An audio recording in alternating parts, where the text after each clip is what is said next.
Hi అండి, నమస్తే. Welcome to అమ్మ ఇంటి రుచులు. నేను మీ లక్ష్మి. ఈరోజు నేను మీకు రవ్వ కేసరి ఈజీగా చూపిస్తున్నాను. ప్యాన్లో 2 స్పూన్లు నెయ్యి వేసుకున్నాను. ఇందులో నేను జీడిపప్పులు తగినన్ని వేసుకుని వేయించుకుంటున్నాను. జీడిపప్పులు దోరగా వేయించుకోవాలి. ఇవి వేగాక దీన్ని ఒక ప్లేట్లో తీసుకుని పక్కన పెట్టుకోండి. అదే నెయ్యిలో నేను 1 కప్పు బొంబాయి రవ్వ వేస్తున్నాను. ఈ బొంబాయి రవ్వని మీడియం ఫ్లేమ్లో దోరగా సువాసన వచ్చే వరకు వేయించుకోవాలి. ఇలా ఇప్పుడు నేను స్టవ్ ఆఫ్ చేసాను. స్టవ్ ఆఫ్ చేశాక ఇందులో 1 కప్పు రవ్వకి 1 కప్పు పంచదార వేస్తున్నాను. ఇలా పంచదార వేశాక ఈ రవ్వ పంచదార బాగా కలిసేలాగా కలుపుకోవాలి. ఇలా మొత్తం కలిసేలాగా కలుపుకొని దీన్ని ఒక పక్కన పెట్టేశాను. తర్వాత వేరే ప్యాన్లో 1 కప్పు రవ్వకి 3 కప్పులు వాటర్ తీసుకున్నాను. ఈ వాటర్లో చిటికెడు ఫుడ్ కలర్ యాడ్ చేశాను. ఇష్టం లేని వాళ్ళు స్కిప్ చేసేయండి. ఫుడ్ కలర్ వేశాక కొంచెం వాటర్ బాగా బాయిల్ అవ్వాలి.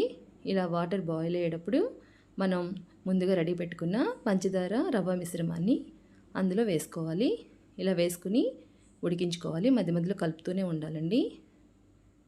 ఇలా కేసరి అంతా దగ్గర పడే వరకు మనం ఇలా కదుపుతూ ఉడికించుకోవాలి.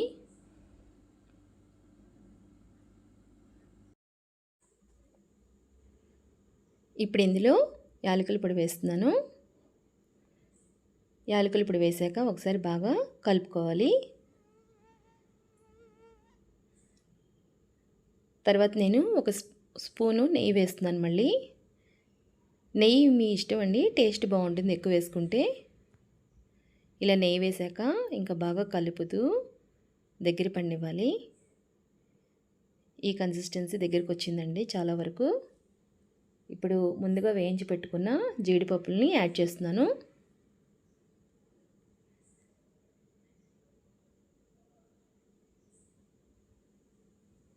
జీడిపప్పులు వేసాక మరికొద్దిసేపు ఇలా కలుపుతూ దగ్గర పడినివ్వండి. ప్యాన్ నుంచి కేసరి సపరేట్ అవుతూ ఉంటుందండి. ఈ కన్సిస్టెన్సీ సరిపోతుంది.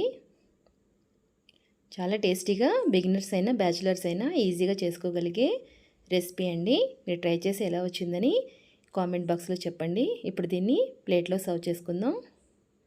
మీ అందరికీ మా ఛానల్ నచ్చినట్లయితే please like, share and subscribe to my channel. Thank you.